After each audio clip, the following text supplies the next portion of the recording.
More than 500,000 people have died of COVID-19 in the U.S. Death in any single case can be hard to fathom. Add to that, not being able to say your last goodbyes because the pandemic stripped many of this chance. WUFT's Jocelyn Donoso tells us the story of a family and how COVID-19 has changed the way we grieve. For many, mourning a loved one is hard. With this pandemic, it's become an even harder process. Being away from home, not being able to say the last "I love you," and not being able to find closure extends the grieving process.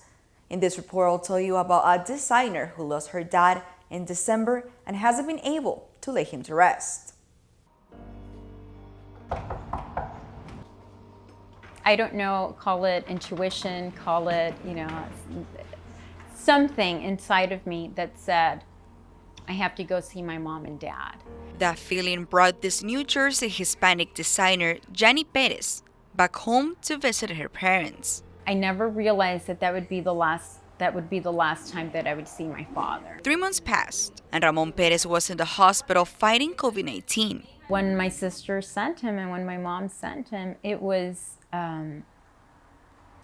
really we thought just to go get oxygen. His oxygen levels are a little bit low, just go get oxygen. And it was kind of, see you later, Dad. 6 days later, I lost my best friend.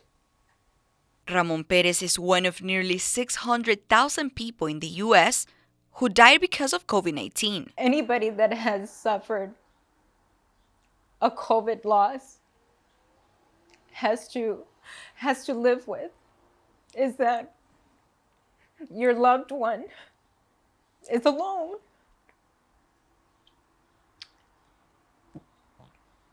And you're not there to hold their hand. And you're not there to say your final goodbye and to hold them. And to be able to tell them that you love them. Mental health counselor Perry Peace says not being able to say goodbye makes this process more difficult. One of the things that is so helpful during a time when someone's grieving is like physical touch or having physical closeness or contact with loved ones. And so the pandemic makes that more challenging. Over a month, I couldn't come and hug my mom or my sister. And that was hard because, when you lose somebody, what you have is your family. And thinking that my dad had died alone, and now thinking that my mom was grieving alone.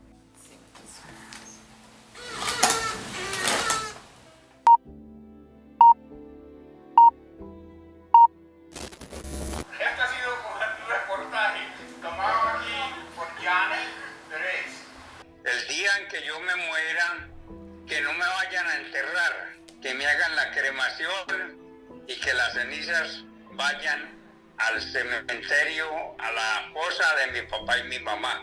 We were not able to do a formal viewing because we just felt that it wasn't safe still. But it's a promise they're preparing to keep. We are planning on going in August, if everything works out well, to Colombia to lay him to rest. So where is he now? He's there. That little box, those are his ashes. 2 months after his death, Jenny received his ashes. This long process extended the grieving phase. His death, being away from family, and having his ashes at home hasn't allowed closure. When we have that moment of closure, that he is laid to rest, we will finally realize that it's real, that he's gone.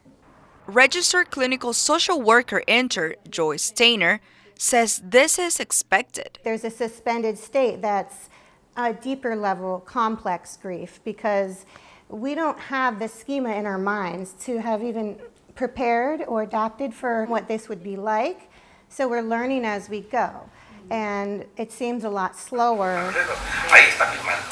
I miss calling him and getting his advice.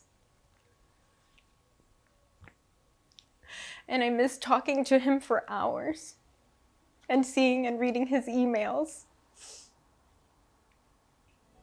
And I know he's always with me.